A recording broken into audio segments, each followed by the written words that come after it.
You're tuning into Black and White Sports on YouTube. The no-holds-barred truth on sports. The main event starts now. I am back, Rodriguez, for Black and White Sports. If you're new to the channel, hit subscribe, like, comment, share. You guys know the drill. We've got some very good news when it comes to the competitive fairness of women's sports, the integrity of women's sports, something that is under fire right now from leftists, political activists, radicals like Megan Rapinoe, who has been quick, fast, and in a hurry to sell out her fellow woman so biological men can come in and wreck women's sports. We're seeing it all over the place. We've seen it with skateboarding, swimming, MMA. I mean, the list goes on and on. We've contended that this is a safety issue eventually. You're going to have a biological male step in somewhere with a woman, and a woman's going to unfortunately get their head decapitated. It's going to be ugly. It's going to get bad. Somebody's going to get very hurt. We've already seen it in high school volleyball, where the young lady got herself really messed up from a biological boy that was playing volleyball, spiked the ball into her face, and now we're hearing she may not be able to compete in competitive volleyball in college. That is repugnant. It's a shame. It's simply not fair, and it's not right. Let's get to this. The International Cycling Organization has taken a big step, and that is banning men from competing in the women's category. This is good news, folks. Breitbart. Competitive Cycling International Governing Body, the Union Cycling International, UCI, has officially banned male-born athletes from competing in women's categories. That is a very interesting wording in all this. If you are male-born, you're out. On Friday, the UCI released a lengthy statement updating its policy, which will now bar any transgender woman cyclist from competing in women's events if they transitioned after they went through male puberty. Bravo. Wow.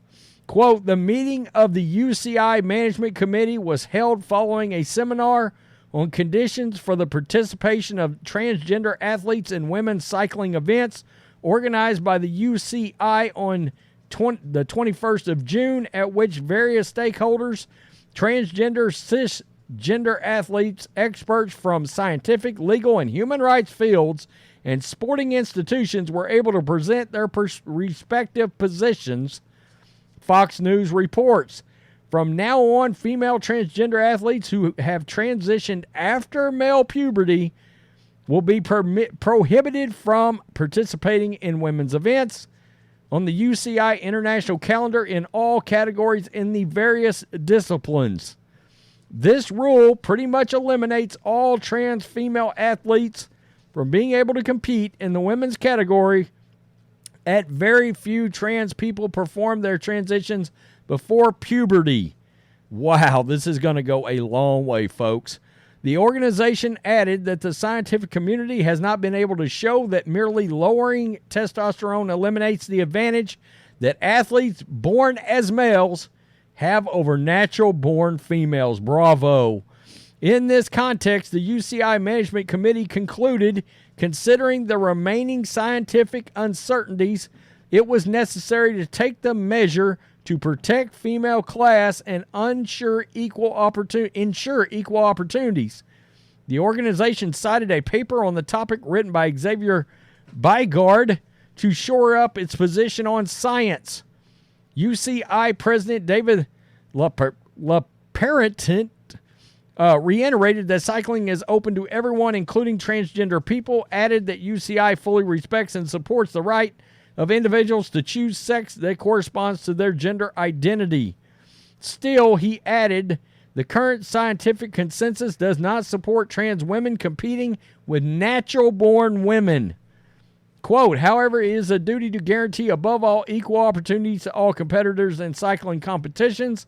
It is imperative that the UCI to conclude that given the current state of scientific knowledge does not guarantee such equality of opportunity between transgender female athletes and cisgender female participants, it was not possible as a precautionary measure to authorize the former to race in the female categories. Wow. This rule will now replace the changes the UCI made in 2022 that lowered the testosterone levels for trans cyclists.